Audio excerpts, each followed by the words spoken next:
Matrimony దగ్గర కూడా చాలా ఫ్రాడ్ అవుతుంది. అది ఎలా హ్యాండిల్ చేస్తారు సజ్జన్? ఎలా స్టార్ట్ అవుతుంది అది మ్యాట్రిమోనీ కేసెస్ ఫ్రాడ్ అనేది? మ్యాట్రిమోనియల్ కేసెస్‌లో ఫ్రాడ్ అనేది ఏందంటే, మనకు ఆన్‌లైన్‌లో జరిగే ఎక్కువ ఇంతకుముందు మనకు భారతదేశంలో ఏందంటే, పెళ్ళిళ్ళ పేరేలని ఉంటుండే. హ్మ్.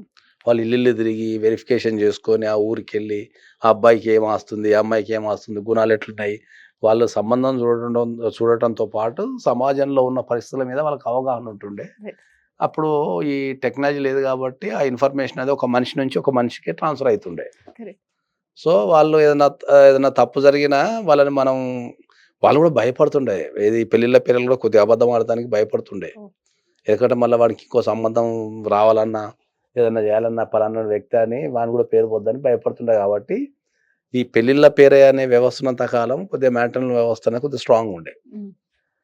అక్కడి నుంచి ఇప్పుడు ఎట్లయిపోయిందంటే ఎవరి ప్రొఫైల్ వాళ్ళే పెట్టుకుంటారు. ట్రూ. ఇంతకుముందు కనీసం పెళ్లి సంబంధాలు తల్లిదండ్రులు చూస్తుండే.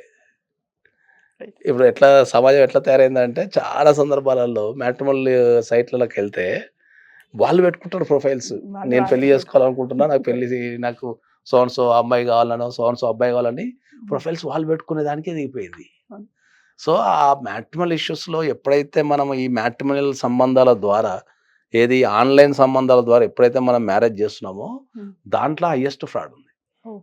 ఓకే. మరి అట్లా హైయెస్ట్ ఫ్రాడ్ ఉండడం, అబద్దాలాడడము, ప్రొఫెషన్ గురించి అబద్దాలాడటము, తర్వాత ఏజ్ గురించి అబద్దాలాడటము, తర్వాత ఇంకా ఆస్తుల గురించి, కెరియర్ గురించి హ్మ్. అన్నీ అది మాక్సిమం చీటింగ్ అక్కడ. Maximum highest cheating from the matrimonial websites. Okay. Highest cheating.